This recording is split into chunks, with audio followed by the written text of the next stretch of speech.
Hey guys, this is Noxus. We're going to go over a couple of quick things for a casual optimizer's guide to WoW Dragonflight Gathering.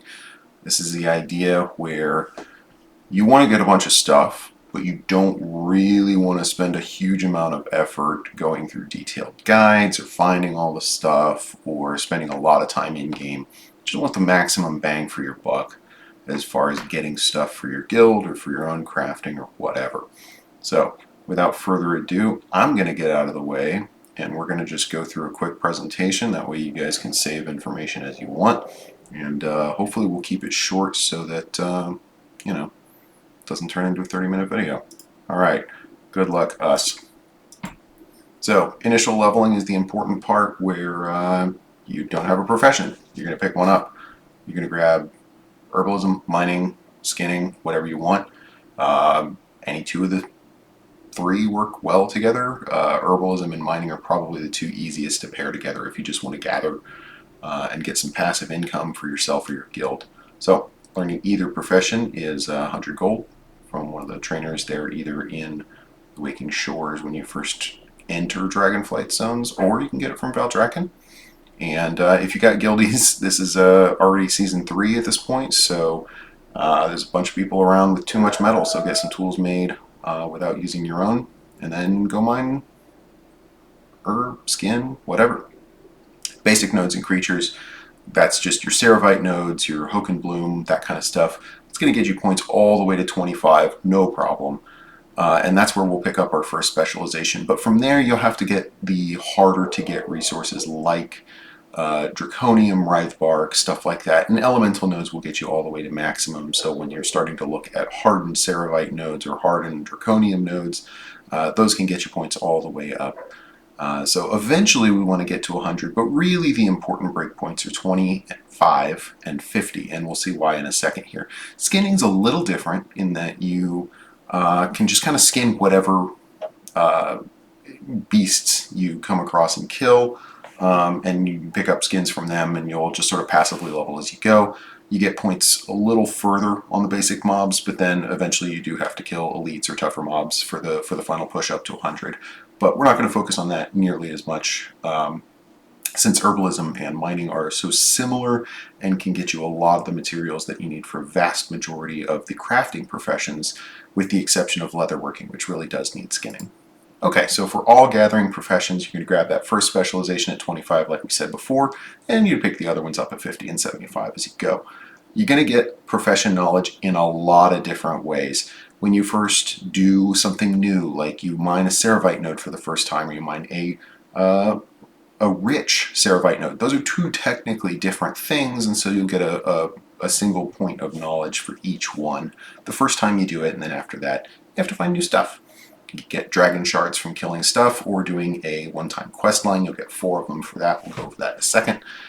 And then treasures for crafting stuff. There are stuff scattered around the world, I guess, if you want to call it that. You can find them in specific places. You can look up a guide. That's not the point of this particular video, because you don't have them for the gathering nodes. So that one is really only for things like enchanting or blacksmithing or whatever. There's weekly quest rewards though, and that is for every profession. You can get 3 points a week from doing a quest for somebody in Valdrakken. I believe you have to be skill 50 before you can see those quests, but then they're a once a week reward. There's also random gathering drops, and that is something we're going to focus on. You can get several points every week from doing that. Darkmoon Fair has a couple of quests, one for each profession that you can do once a month when Darkmoon Fair comes around. That'll give you 3 profession knowledge and 2 points of skill for free, which is nice. Then there's Hidden Masters you can find for a one-time bonus of knowledge. And then there's reputation rewards at the various Dragonflight factions that will give you, I believe most of the books are 5 points of knowledge each. But what we're going to focus mostly on is the gathering drops, which are, for the most part, a weekly resource. There are node-specific ones. I'm going to skip down to that for a second, where you can get hardened mining nodes will turn into unyielding stone chunks occasionally, in addition to the other materials you get. That's worth 1 point. There's technically not a limit to these, but they are much more rare. Typically, you're only going to get maybe one of these a week. from each type of special node, and there's only 5 or 6 different ones that you can get that are node specific. But the main ones you're looking for are like your curious hide scraps, your iridescent ore, that are the limited 5 a week drops from your gathering profession. The first 4 will give you 1 point, and the last one gives either 2 points or 3 points, depending on if you're doing skinning or mining and herbalism. So that's going to be the primary weekly driver of our profession points. That's a lot though. There's so much, and we want to do casual stuff, right? So we're going to pare it all down and only do 2 things. We're going to do an early push for a bunch of points, and then we're going to just do a set of things once a week and let other things creep in only if we really feel like doing it. So our early push is that there's an initial quest line from Thomas Bright, and he can be found in the early zone. So he's in the Waking Shores at the Ruby Dragon Shrine, and he'll give you a thing called the Master of their Craft, and you'll go around, do 3 or 4 quests, and that's going to award you 4 dragon shards, which you'll get a total of 200 artisans metal from. Now, doing those quests does require that you have at least 25 points in a profession in order to even see that the quest line exists. So you'll have to have gotten that first 25 points from just flying around and getting Ceravite or Hokenbloom or whatever. And then after that, you can go over to that shrine, get the quest, get yourself 200 artisans metal. We're going to then go immediately spend all of it in Valdrakken, getting the books from Rabul. He's a little goblin over there near the dais where the crafting consortium is kind of located, and they are where you get your recrafting orders done or anything like that. He's just off to the side there next to the mailbox. You can buy these books from him as long as you've got some level of rep on at least one of your characters with the crafting consortium.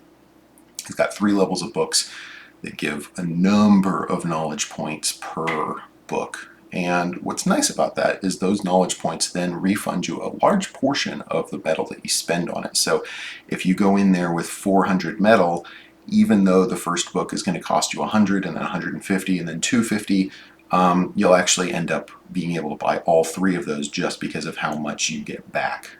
So with our 200, we're not going to obviously be able to buy all of them, but we can certainly start. So we're going to get a bunch of points there, and then we're also going to get weekly metal from Thomas on the bench in Valdrakken after we're, I believe, 50 requires the skill for getting those points. But then we'll get weekly metal and go buy those books whenever you can. You're also going to want to go find the hidden master for your profession. There's guides online for where to find those. There's a single profession master for each one, and they'll give you a one-time big bonus of knowledge points as well. Now, all of that is to say we're going to get some initial points, but what do you want to do with it? So not too bad. Our weekly focus is really just going to be doing the weekly quest and getting random drops as we go for about 10 total points a week, which is not too shabby. You can fill out the main nodes that you need in a couple of weeks based on doing that initial push and this weekly focus, and that's it. From there on, you pretty much just passively level things up, and eventually you're going to get a ton of materials. So the main thing, again, we want to focus on, this isn't going to be a job. We want the maximum bang for our buck when we want to actually spend time getting materials. So instead of going after the speed at which we gather or the amount of raw materials we get, we want to actually really focus only on 2 things. We want to use our overload or our bait as often as possible for getting those extra rousing essences, and we want to get as many rousing essences from elemental nodes using perception as we can. That's our big focus. Everything else is secondary. So when we go into an initial leveling order for these 3 professions, 2 of them are going to look very similar, and you'll see that here. So mining specialization, you're going to unlock mastering the elements at 25. Why? Because you get an immediate bonus where every time you mine an elemental node, it reduces the cooldown of that overload by quite a bit. It's like 30 minutes to an hour. So it looks like a 12-hour cooldown. It's not. If you actually go mine 24 nodes, it comes back. So that sounds like a lot. It's not too bad. For the most part, this gets shorter and shorter the more you do or whatever you mine. And and we'll get there as well, but like mining a primal node, for example, will actually double the cooldown reduction you get. So if you happen to find one of those, now all of a sudden you're talking about a base of 12. If you have the other skills we're going to get to, you'll actually get it down to like 6 or 7 nodes to actually fully cool down that overload, which means you can get a lot of rousing essences very, very quickly. The main thing to focus on here, though, is we're going to unlock Master of the Elements at 25, but we're not putting any points in. We got that immediate reduction in cooldown, and that's all we care about for now. So you're going to hoard all of your points until you get to 50.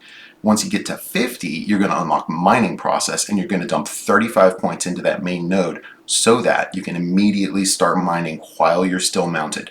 This increases your speed and efficiency by a huge amount, and it also means that you're not going to be dealing with all of the painful aspects of having to dismount, remount, and it kind of reduces the barrier to entry a little bit, because now it's much easier to just see a node on your map as you're flying from one point to another and not feel like, oh, this is going to take me an extra 3 minutes just to stop and do this mining. So you stop there, you immediately fly back off, and you're good. We already talked about this, but the cooldown and perception are the two things that we focus on. So whenever you're getting more points, you're going to focus on things that give you stuff for that. Finesse is great. It gives you more raw materials, and deafness will make you mine faster. So they're not useless, but we don't really care that much about those two. So in general, Mining Process, we're going to fill that out first. That's our main thing. Then we're going to go back to Mastering the Elements, and we're going to fill out its main node to give us more cooldown reduction and additional perception and additional rousing essences as we go. So all of those things focus on very, very good stuff. We're going to go back to Mining Processes and get Surveying. Surveying gives us perception. Well, that's great. That's one of our two main focuses. Then we go back to Mastering the Elements. We're going to put 20 points in each type for Molten, Hardened, etc. There's 4 types. You're going to put 20 points in each one as you go. That 20th point, even though it's not filling out the whole tree, what that does is it increases our cooldown reduction by another 5% whenever we do any elemental node. So once we get all 4 of those unlocked, we've got an additional 20% cooldown reduction on our elemental mining, which goes back to what's our main focus. We want to get as many overloads as possible. So then you go back to Metallurgy, which is going to give you just bonus skill, and then from there it's really dealer's choice as to where you want to put points in, just kind of keeping in mind the perception is greater than finesse for anything. So that's mining. I want to go to Herbalism next, and you'll see it's basically the same slide with a couple of names changed. We're going to do the same strategy. We get to Mastering the Elements at 25. You're going to immediately get that bonus reduction in cooldown, and then go to Botany and then dump points there. Biggest difference here is that it takes 40 points to max out and be able to fly while you're herbing instead of 35, but honestly, you can get those points pretty easily, so it's not a big deal. Once again, same priority of points, so we're going to do Botany, then Mastering the Elements, then back over to Botany for Cultivation to get that perception bonus, then back over to Master the Elements to get those 20 points in each type for the additional cooldown reduction, then Bountiful Harvest will give you a bonus skill, and then Dealer's Choice from there. So it really is absolutely the same strategy for both Herbalism and mining to get your overall bang for your buck as quickly as possible for getting bonus materials. Skinning's a little different, maybe. With that one, you actually have a couple of different strategies, and we'll talk about those quickly because I really don't want to waste your time here.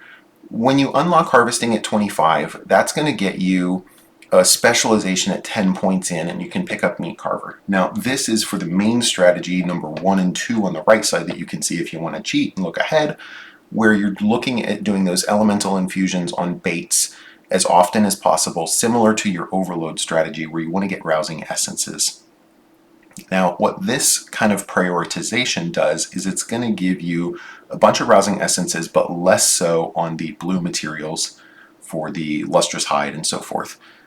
That's great for most crafting, but you really do need a bunch of lustrous hide and dense, or lustrous scales and dense hide. I'm sorry, I messed that up. Anyway, you're going to need a bunch of those for leather working. So if you're actually trying to support a leather worker, maybe you go for strategy 3 instead, where you'd prioritize Trophy Collector first instead of Meat Carver. But if you go with the first two strategies, you want to get meat carvers so you can start building up your stores to make as many baits as possible. So when we get to 50, we're going to unlock Bait Crafter and then either immediately upgrade the skill in the center, or we go down to Infusion first and then upgrade that. Basically, the order of doing those two is dependent on whether or not you want to, as quickly as possible, get the elite spawns or the rare spawns for those baits and get better materials, or you immediately get towards the final part of the elemental tree where you can actually do the Titan infusions and get those awakened orders faster because it's the hardest to get. And then you go get the elites and rares. One way or the other, both of those strategies revolve around two nodes where you're maxing one and then maxing the other kind of immediately afterwards. So it's not hugely different, but those two strategies do exist. And it kind of just depends on what materials you value the most for yourself or for your guild. And with that, we're pretty much done. So hopefully this has been informative and you can take some screenshots or whatever and get on your way to being a casually optimized harvester in Dragonflight. Thanks all. Good luck.